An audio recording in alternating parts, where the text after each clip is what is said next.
आज हम लोग देखेंगे मेंसुरेशंस।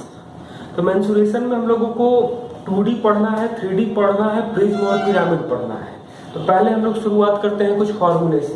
तो सबसे पहले आप लोग ट्रिपलेट याद करेंगे, मतलब 3 4 5, 5 12 13, 7 24 25, 8 15 17, 9 40 41, 20 21 23, 12 35 37, 11 60 61। ये याद रखा कीजिए। और भी होते हैं लेकिन मैक्सिमम टाइम यही पूछे जाते हैं। और जो क्वेश्चन पूछे जाते हैं वो इसके मल्टीपल भी पूछे जा सकते हैं। जैसे 5 12 13 है तो 10 24 26 भी होगा, 15 36 39 भी होगा। अब उसमें पूछने के ढंग में थोड़ा सा चेंज कर देता है। जैसे कई बार देता है कि एक समकोण त्रिभुज का कर्ण 39 है और भुजाओं का अंतर 21 है। तो 39 दिख रहा है, मतलब हम 13 के मल्टीपल पे तुरंत जाएंगे। तो 39 के साथ हमें क्या मिल रहा है? तो 15 और 36 मिलेगा। क्या दोनों का डिफरेंस 21 सेटिस्फाइड कर रहा है? हाँ। तो हमें ये याद रहेगा तो काफी तेजी से कैलकुलेट करेंगे, नहीं याद रहेगा तो कैलकुलेशन में हमें लंबा समस्या होना समस्या नहीं है, क्वेश्चन तेजी से करना है। एक चीज और याद रखिए, 1 डायमेंशन, 2 डायमेंशन और 3 डायमेंशन। तो 1 डायमेंशन में जो भी जिसका लेंथ, मतलब लेंथ का यूनिट जो है वो सेंटीमीटर मीटर, मतलब सेंटीमीटर आ जाए, मीटर आ जाए, इंच आए, जो भी दिया जाए। तो लंबाई, चौड़ाई, ऊंचाई, वर्ग की भुजा, विकर्ण डायगोनल, पेरीमीटर, सर्कल का रेडियस, डायमीटर, सरकमफ्रेंस और भी जो चीजें आती हैं सब 1 डायमेंशन में होंगी। 2 डायमेंशन में वक्र पृष्ठीय क्षेत्रफल CSA, वक्र पृष्ठीय क्षेत्रफल, और TSA टोटल सरफेस एरिया। यदि दोनों केस में TSA पूछा जाए, दोनों केस में CSA पूछा जाए। और 3D में हमें वॉल्यूम मिलता है। तो ये A B के अनुपात में होगा, ये A स्क्वायर B स्क्वायर के अनुपात में होगा, ये A क्यूब B क्यूब के अनुपात में होगा। एक सवाल जैसे देख सकते हैं, 2 वृत्तों की त्रिज्या 3 4 के अनुपात में है, तो इसका व्यास भी 3 4 के अनुपात में होगा, क्योंकि इसका डायमीटर जो है 1 डायमेंशन है। परिमाप भी 3 4 के रेशियो में होगा, लेकिन क्षेत्रफल जो हो जाएगा वो 9 16 के अनुपात में होगा। यही 3 4 के अनुपात में त्रिज्या है, तो गोले का आयतन हो जाएगा 27 64। और गोले का वक्र पृष्ठीय क्षेत्रफल पूछा जाए या संपूर्ण पृष्ठीय क्षेत्रफल जो भी पूछा जाए, तो दोनों गोला में से, मतलब गोला में तो एक ही है, तो 9 16 होगा, मतलब 3D 2D और मतलब 1 डायमेंशन में। तो इस चीज के रेशियो से हम लोग ध्यान रख सकते हैं। जैसे वर्ग की भुजा का अनुपात दिया है 3 4, तो विकर्ण का अनुपात क्या होगा, परिमाप का अनुपात क्या होगा और क्षेत्रफल का अनुपात क्या होगा। तो ये दोनों तो 3 4 ही होगा, मतलब क्योंकि 1 डायमेंशन है। क्षेत्रफल जो हो जाएगा वो 9 16 होगा। तो ऐसे सवाल हम लोग देख के बता सकते हैं। कई बार क्षेत्रफल पूछा जाता है और विकर्ण, क्षेत्रफल दिया गया है, विकर्ण पूछा जाए, तो हमें भुजा निकालने या अनुपात में दोनों एक ही होता है। जब R 7 होता है सर्कल के लिए, तो C जो आता है, मतलब परिमाप 44 और एरिया आता है 154। अब ये सेंटीमीटर है, तो ये सेंटीमीटर होगा, ये सेंटीमीटर स्क्वायर होगा। अब किसी सवाल में ये मीटर दे दे तो यहाँ मीटर लिखेंगे, यहाँ मीटर स्क्वायर, मतलब ये याद रखिए। लेकिन यही सेम कंडीशन अर्धवृत्त हो जाएगा, तो R 7 हो जाएगा तो C 36 होगा और एरिया जो आ जाएगा वो 77 आ जाएगा। ये मैक्सिमम सवाल इस पे पूछे जाते हैं। और पूछे जाने का तरीका क्या है मैं बता रहा हूँ आपको। R मान लीजिए कि 21 हो जाए, R 21 हुआ तो R में कितना से गुणा करें? 7 में 3 से। तो C जो होगा वो 44 गुणे 3 होगा, लेकिन एरिया जो होगा 154 गुणे 3 का स्क्वायर होगा। वहां भी हम लोग देखेंगे। R मान लीजिए कि 35 हो तो C आएगा 44 गुणे 5। आप लोग कैलकुलेट कर सकते हैं, 132 और ये 1386 हो जाएगा। ये 44 गुणे 5 होगा क्योंकि 5 से गुणा कर रहे हैं। तो एरिया जो आ जाएगा 154 गुणे 5 स्क्वायर। अब यूनिट जो दिया गया है, मतलब मीटर दिया है तो मीटर स्क्वायर, मतलब मीटर दिया है तो ये दोनों मीटर में होगा, ये मीटर स्क्वायर। सेंटीमीटर दिया गया है तो ये दोनों सेंटीमीटर, ये सेंटीमीटर स्क्वायर। मैं यूनिट नहीं लिख रहा हूँ, आप लोग यूनिट जो भी एग्जाम में दिया जाए उसको अकॉर्डिंग लिख सकते हैं। तो ये आ जाएगा 220 और ये आ जाएगा 3850। जब R 56 दिया जाए और C तो हो जाएगा 8 से गुणा हो रहा है, तो 44 गुणे 8 करेंगे तो आएगा 352, लेकिन एरिया जो आ जाएगा 154 गुणे 8 स्क्वायर, मतलब 64 से 154 को गुणा करेंगे तो देख लीजिएगा वो 58 से 56 आ जाएगा। यही सेम काम यहाँ भी कर सकते थे कि मान लीजिए कि R 35 हो जाए तो C आ जाएगा 180 और एरिया जो आ जाएगा 77 गुणे 5 का स्क्वायर, मतलब 1925। इस तरीके से हम लोग देख सकते थे। लेकिन ये तो सीधा कैलकुलेट करना हुआ। उल्टा कैलकुलेट करने में हम लोगों को क्या करना होगा? मान लीजिए कि वृत्त का क्षेत्रफल एरिया दिया गया है 616 सेंटीमीटर स्क्वायर, तो R क्या होगा और C क्या होगा? इसके लिए हम लोग क्या करेंगे?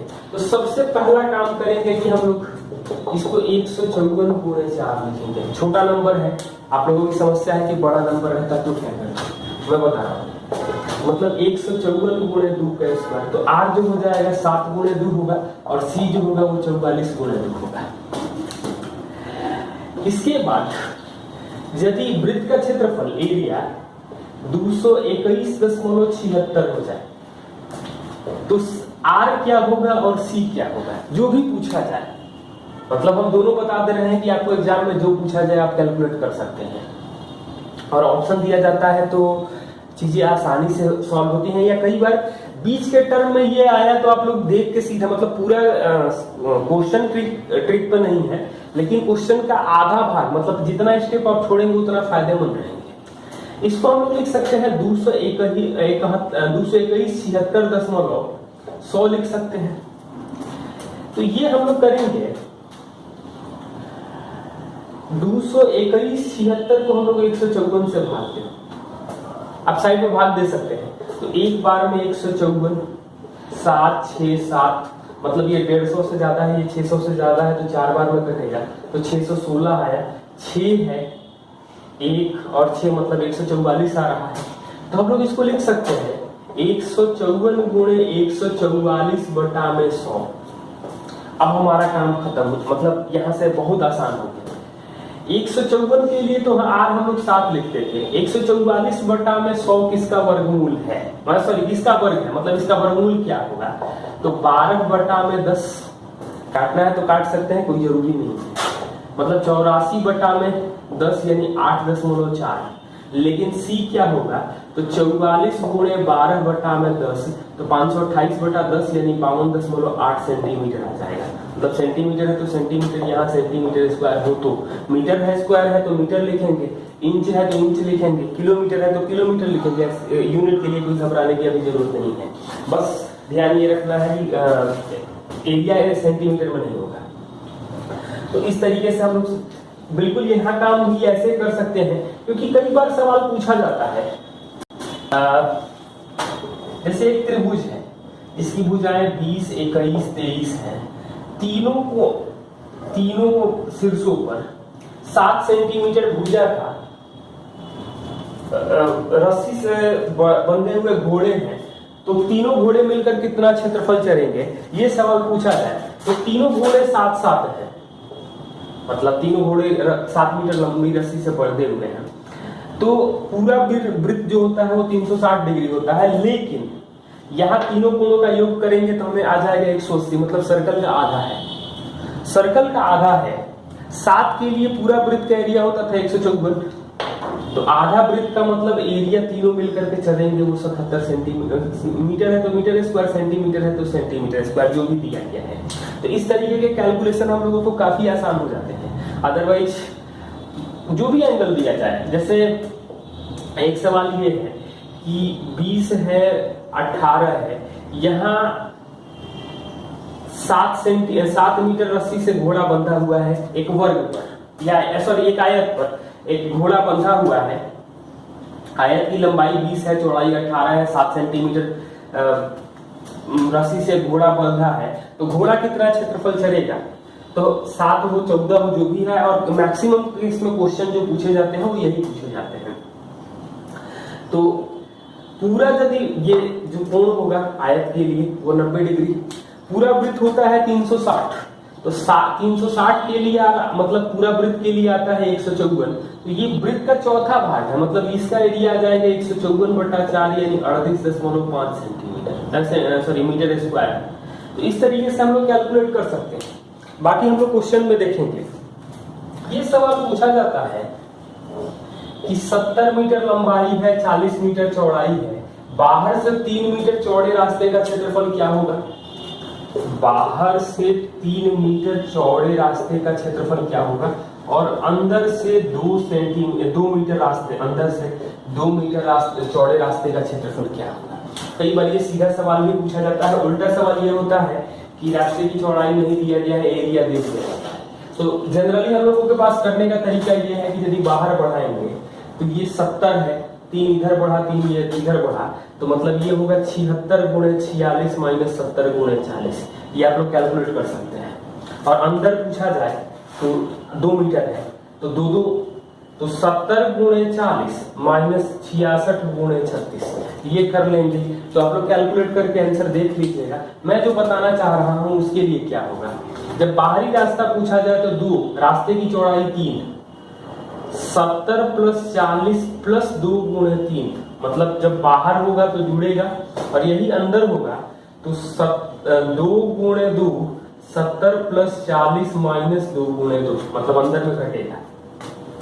तो यहाँ कैलकुलेशन होगा 110 और 6 116 को 6 से गुणा करेंगे यानी कि 696 मीटर स्क्वायर। और ये 70 40 110 में से 4 घटेगा, 106 × 4 मतलब 424 मीटर स्क्वायर। तो इस तरीके से हम लोग कैलकुलेट कर सकते हैं। जैसे त्रिभुज का जो परित्रिज्या होता है वो होता है ABC/4 एरिया ऑफ ट्रायंगल, और स्मॉल r अंतःवृत्त की त्रिज्या होती है त्रिभुज में area of triangle upon s।